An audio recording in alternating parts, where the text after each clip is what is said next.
फिरका परस्ती क्या है, आइए आज हम इसी के बारे में जानते हैं। फिरका बंदी का मतलब है कि किसी की सोच, राय, बात या आमाल की बुनियाद पर सबसे अलग होकर अपना एक गिरोह या जमात बना लेना। आज के इस माहौल में अगर आप नजर डालें तो आपको मुस्लिम उम्मत में बहुत से फिरके मिलेंगे। कोई अपने आप को सुन्नी कहता है, कोई शिया, कोई हनफी, मालिकी, शाफई, देवबंदी, बरेलवी, कादियानी, चिश्तिया, अहमदिया, जाफरिया वगैरह वगैरह। एक फिरका दूसरे फिरके से मुंह मोड़कर अपना अपना मजहब बना लिया है, जबकि उनके मजहब के सिद्धांत और आमाल देखें तो वह एक दूसरे से बिल्कुल अलग हैं, फिर भी अपने आप को मुसलमान कहते हैं। हर एक ने अपने अपने इमाम, अपनी किताबें, अपनी मस्जिदें, अपने मदरसे और नमाजी बांट लिए हैं, और यहाँ तक कि अपनी पहचान के लिए पहनावे में कुछ ना कुछ खास बातें ऐड कर ली हैं, जिसकी बुनियाद पर यह फिरका लोगों से अलग पहचान लिया जाए। बड़ी हैरत की बात यह है कि हर एक फिरका अपने आप को सिराते मुस्तकीम, सीधे रास्ते पर है कहता है। उनके पास जो इस्लामी सोच है उससे वह खुश हैं। इस बात को अल्लाह रब्बुल आलमीन ने कुरान में कुछ इस तरह बयान किया है, जिन्होंने अपने दीन के टुकड़े टुकड़े कर दिए और गिरोह फिरकों में बट गए। हर गिरोह फिरका उसी से खुश है जो उसके पास है। सूरह अल रूम। हर फिरका दूसरे फिरके को गुमराह मानता है और अपने आप को सीधी राह पर कहता है। यही बात यहूद और नसारा में भी थी, जिसे अल्लाह ने कुरान में बताया है। यहूद ने कहा नसारा किसी बुनियाद पर नहीं है, और नसारा ने कहा यहूद किसी बुनियाद पर नहीं है, हालांकि वो दोनों अल्लाह की किताब पढ़ते हैं। सूरह बकरा। मुस्लिम उम्मत में जो फिरका बंदी पैदा हुई उसकी तहकीक की जाए, यह बुनियादी वजह मिलती है कि हमने अल्लाह के कुरान और रसूल के फरमान को छोड़ दिया है। इन चीजों को छोड़कर हमने अपने अपने इमाम, आलिम और मौलवी की बातों को अपना लिया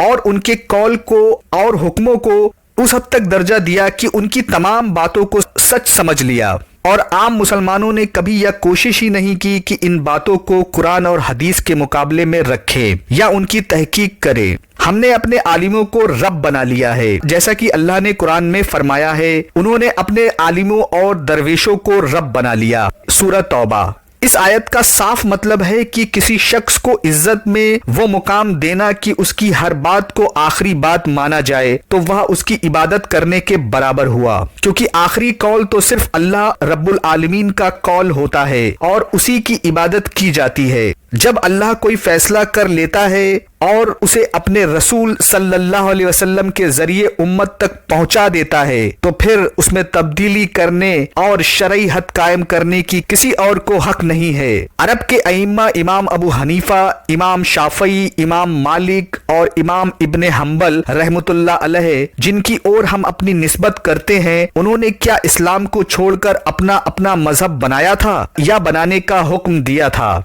हरगिज नहीं, बल्कि सभी इमामों का यही कौल था कि अगर हमारी बात कुरान या हदीस की बातों से टकराए तो हमारी बातों को छोड़कर कुरान या हदीस की बातों को सीने से लगा लेना।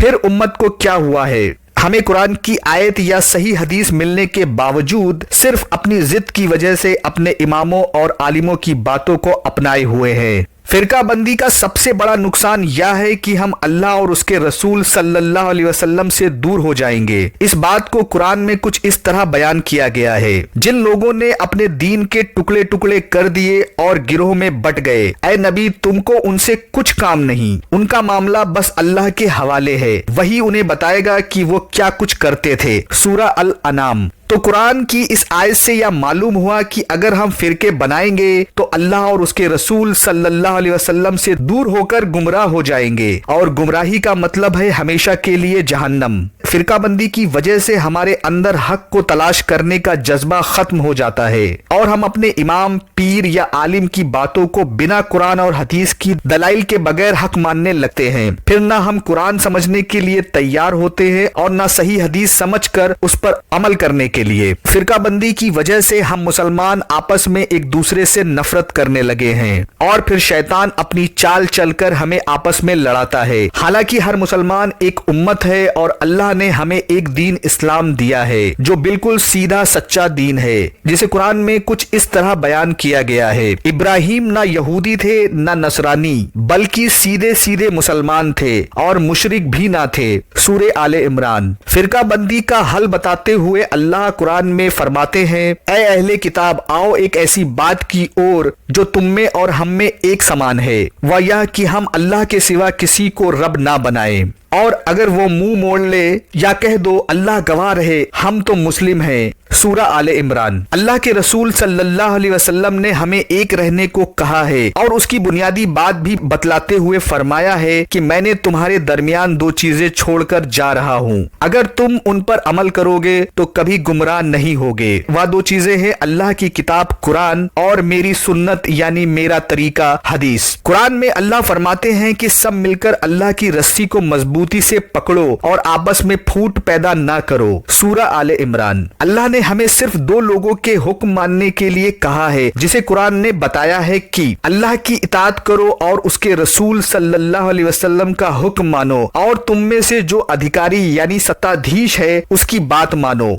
फिर अगर तुम में किसी बात पर इख्तिलाफ हो जाए तो उसे अल्लाह और रसूल की ओर लौटा दो, अगर तुम अल्लाह और आखिरत पर ईमान रखते हो। यह तरीका सबसे बेहतर है और इसका अंजाम बेहतर है। सूरह अल-निसा। अल्लाह के कुरान की ये आयतें और रसूल अल्लाह सल्लल्लाहु अलैहि वसल्लम के फरमान के बावजूद अगर हम फिरका बंदी पर कायम रहे तो अल्लाह कुरान में लोगों को डराते हुए कहते हैं, उस वक्त को याद करो जबकि वे लोग अपने पीर, इमाम, आलिमों के पीछे चले अपने मुरीदों से अलग हो जाएंगे और अजाब उनके सामने होगा और उनके आपस के सारे नाते टूट जाएंगे। सूरह बकरा। आज का यही माहौल है कि अगर मैं कोई फिरके में सिर्फ इसलिए हूँ कि मैंने अपने बाप दादा को यही करते और कहते देखा है। उम्मत के फिरकों को चाहिए कि वो अपने बनाए हुए मजहब को छोड़कर अल्लाह के उस दीन की ओर लौट आए जिसे कुरान व हदीस की शक्ल में महफूज किया जा चुका है, और हर फिरका उसे हक जानता है। दिन में 5 बार हम अल्लाह से हर नमाज में दुआ करते हैं कि हमें सीधे रास्ते पर चला। सूरह फातिहा। अल्लाह के रसूल सल्लल्लाहु अलैहि वसल्लम के फरमानों को माने जो हदीस की शक्ल में मौजूद हैं, जैसा कि सही बुखारी, सही मुस्लिम, अबू दाऊद, तिरमिजी शरीफ और इब्ने माजा